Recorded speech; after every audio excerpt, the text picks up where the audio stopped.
আসসালামু আলাইকুম বন্ধুরা, কেমন আছো? আশা করি ভালো আছো। আল্লাহর রহমতে আমিও ভালো আছি। তোমাদের সামনে আরেকটা ব্লগ ভিডিও নিয়ে চলে আসলাম। আজকে হবে মাছের মাথা দিয়ে বাঁধাকপির তরকারি, তাই ভাবলাম তোমাদের সঙ্গে শেয়ার করি। আর তেল গরম হয়ে গেছে, গোটা জিরে দিয়ে দিয়েছি। এবার আমি পেঁয়াজগুলো দিয়ে দিচ্ছি, তোমাদের সঙ্গে শেয়ার করি। দেখো আমি কেমন করে রান্না করি। এই যে পেঁয়াজটা দিয়ে দিয়েছি, এবার পেঁয়াজটা একটু নরম হয়ে যাবে, তারপর আদা দেব। আদা রসুনের পেস্ট 1 চামচ দেবো। আদা রসুনের পেস্ট আগে পেঁয়াজটা ভালো করে নরম হয়ে নিতে হবে। পেঁয়াজটা আমার একটু নরম হয়ে গেছে, এবার আমি আদা রসুনের পেস্টটা দিয়ে দিয়েছি বন্ধুরা। একটু সুন্দর করে এটা নাড়তে হবে, যতক্ষণ না আদা রসুনের গন্ধটা যায় ততক্ষণ নাড়তে হবে। আদা রসুনের গন্ধ থাকলে হবে না। আমার নাড়া হয়ে গেছে, এবার আমি জিরে গুঁড়ো আর ধনে গুঁড়ো একসাথে দিয়ে দিলাম বন্ধুরা। এবার স্বাদ মতো লবণটা তোমাদের মতো দেবে, আবার হওয়া মুখে দেখে নিতে পারো একবার। আর এখন দিলাম হলুদ পাউডার। তাহলে চলো একসাথে নেড়ে মাখিয়ে নিই। আর একটু পানি দিতে হবে, নাহলে তলায় মশলাটা পুড়ে যাবে, এই জন্য হালকা একটু পানি দিয়ে দিলাম। এবার সুন্দর করে নেড়ে কষিয়ে নিতে হবে। আমি এবার ভালো করে কষিয়ে নেব, সুন্দর করে যতক্ষণ না তেল ছাড়ে ততক্ষণ না কষিয়ে নেব। আর এবার এই পর্যায়ে টমেটোটা দিয়ে দেবো। শুরুতেই টমেটো দিইনি, কারণ টমেটো শুরুতে দিলে কালারটা আলাদা চেঞ্জ হয়ে যায়, নষ্ট হয়ে যায়। এই জন্য আমি এই সময় মশলাটা হওয়া মুখে আমি টমেটোটা দিই। টমেটো আর কাঁচা লঙ্কা, এতে গুঁড়ো লঙ্কা দেবো না বন্ধুরা। কাঁচা লঙ্কা, পুরো তরকারিটা আমি কাঁচা লঙ্কার তরকারিটা বানাবো। কাঁচা লঙ্কা খুব সুন্দর ফ্লেভার আসে, সেন্ট আসে, খেতেও ভালো লাগে। আর সত্যি কথা বলতে কাঁচা লঙ্কার ঝাল ক্ষতিও হয় না।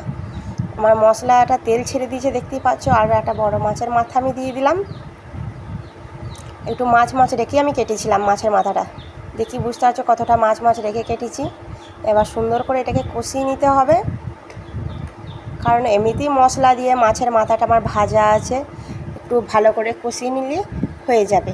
যে অনেক টাইম হাতে নিয়ে কষতে হবে সেটা বড় কথা না, কষতে হবে না। আমার এই যে কষা হয়ে গেছে, আমি এই পর্যায়ে দেব বাঁধাকপি। ফোনটা আমার হাতে আছে বন্ধুরা, এই জন্য হাতটা অনেক কাঁপছে, নড়ছে। হাতে নিয়ে তো হাতে আমি সেরকম এখনও ভিডিও করতে পারি না, হাতে আমার কাঁপে হাত। যাই হোক বন্ধুরা, আমার কিছু ভুল হলে একটু মাফ করে দিও, আর একটু দেখো, ক্ষমাগিন করে দেখে নিও ভিডিওটা। আমি যতটুকু পারছি হাতে করে রেখে দিয়েছি তো, এই জন্য। চলো আমি কষে নিচ্ছি। আর আমি বন্ধুরা, আমি তোমাদেরকে দেখাতে পারিনি, আমি ঢাকা দিয়ে রেখে দিয়েছিলাম, ঢাকা দিয়ে কষেছিলাম। আর অল্প পানি দিতে হয়নি, কিচ্ছু পানি দিতে হয়নি। আমার এমনিতেই পানি বার হয়েছিল ওই বাঁধাকপি দিয়ে। তোমাদের যদি মনে হয় একটু পানি দিয়ে, তোমরা একটু পানি দিয়ে কষে নিতে পারো। আমার এই যে এমনিতেই ভাপেই হয়ে গেছে, আমি একদম পুরো ভাপ দিয়ে রেখে দিয়েছিলাম। ঢাকা দিয়ে ভাপে আমি রান্নাটা পুরোটাই করে নিয়েছি বন্ধুরা। যে কত সুন্দর হয়েছে, কালারটা দেখতেই পাচ্ছ, একদম কত সুন্দর লুক। এটা যেমন দেখতে যেমন সুন্দর লাগছে না বন্ধুরা, খেতেও সেরকম টেস্ট, খুব সুন্দর খেতে লাগবে। তোমরা যদি এইভাবে একবার বানিয়ে দেখবে বন্ধুরা, বাড়িতে একবার বানিয়ে দেখবে, খুবই ভালো লাগবে। আর এটাই হালকা তোমরা যদি একটু চিনি অ্যাড করতে পারো, এইখানে তোমরা একটু চিনি অ্যাড করতে পারো, এটা অপশনাল। এটা মানে যার যা মুখে লাগে, একটু টক ঝাল মিষ্টি যার খেতে পছন্দ হয় সেই পর্যায়ে। কারণ টমেটো দিয়েছি, একটু টক আছে, কাঁচা লঙ্কাটা ঝাল, আর একটু মিষ্টি অ্যাড করে নিতে পারো। এটার সঙ্গে রুটি, পরোটা আর ভাত যেটাই খাবে সেটাই খুব ভালো লাগবে বন্ধুরা। তাহলে চলো, আমার ভাত খাওয়ার সময় আসছে একবারে। এই যে বন্ধুরা, আমার ভাত খাবো, এই জন্য নিয়েছি বাঁধাকপির তরকারি আর মাছের মাথা দিয়ে বাঁধাকপি তরকারিটা করেছি। এবার আমি ভাত খাবো। এটা সত্যি বন্ধুরা খুব সুন্দর খেতে হয়। আমার তো অনেক তরকারি আছে, আমি তো বেশি তরকারি নেব না, অল্প তরকারি নিয়ে খেয়ে নেব। এই যে মাছের মাথা দেখালাম। আর এটা পুঁই শাকের ডাল, পুঁই শাকের ডালটা দিয়ে অতটা টেস্ট হবে না, কারণ পুঁই শাকের ডালটা না একটু পাতলা হয়ে গেছে। আমার এই তাড়াহুড়ো করে, প্রচণ্ড দিয়ে তাড়াহুড়ো করে রান্না করেছি। একদিকে রান্না করছি, একদিকে তোমার দাদা ভাবছি লুচি খাবো, আসিফ বলছে লুচি খাবো, ওই লুচির তরকারি, একদিকে লুচি ভাজা, এদিকে রান্না করা, অনেক ঝামেলা। যাই হোক বন্ধুরা, চলো একবার বিকেলে আসছি।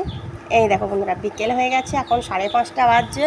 আমি এবার মুরগির বাচ্চাগুলোকে উঠিয়ে নেব, তাই ভাবলাম যে তোমাদের সঙ্গে একটু শেয়ার করি। এই যে ওদের ছেড়ে দিলাম,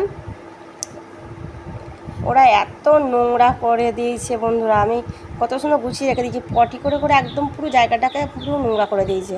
এদের ছেড়ে দিলাম, এবার খুদগুলো দেখো ঠুংরে খাচ্ছে, দেখো বন্ধুরা। কত সুন্দর করে ঠুকরে ঠুকরে খাচ্ছে খুদগুলো। কিন্তু বাচ্চাগুলো ভাল লাগে। আমার 4টে বাচ্চা হয়েছে বন্ধুরা, 5টা দেখিয়েছিলাম যে আমি 5টা বাচ্চা কিনেছি। দুঃখের সাথে বলছি খুবই খারাপ লাগছে বন্ধুরা। আমি ঘরে রেখে দিয়েছিলাম, একটা বাচ্চা কী করে যে গায়েব হয়ে গেল আমি নিজেই জানি না, একমাত্র আল্লাহই জানে, মহান আল্লাহ তাআলাই জানে যে কী হলো। একটা বাচ্চা, 5টা বাচ্চা ছিল, একটা হলুদ কালার ছিল, তোমাদের হয়তো দেখিয়েছিলাম। তোমরা যদি কেউ নোটিস করে থাকো তাহলে বুঝতে পারবে যে এখানের মধ্যে একটা বাচ্চা নেই। 5টা বাচ্চার মধ্যে একটা বাচ্চা উধাও, কী করে হয়ে গেল জানি না। আমি ঘরে রেখেছিলাম, বুঝতে পারিনি। এখন এদিকে তো একদম আমি ঘরে একদম আমার কাছে নিয়ে রাখবো, একদম আমার আলনার মাথার উপর রাখবো, যাতে দেখবো এগুলো আমি ওখানটা শুই, আমার চোখের সামনে রাখবো, যেন আমি একটু বুঝতে পারি। যাই হোক বন্ধুরা, ভিডিওটা এই পর্যন্তই। ভালো লাগে লাইক কমেন্ট শেয়ার করে দিও।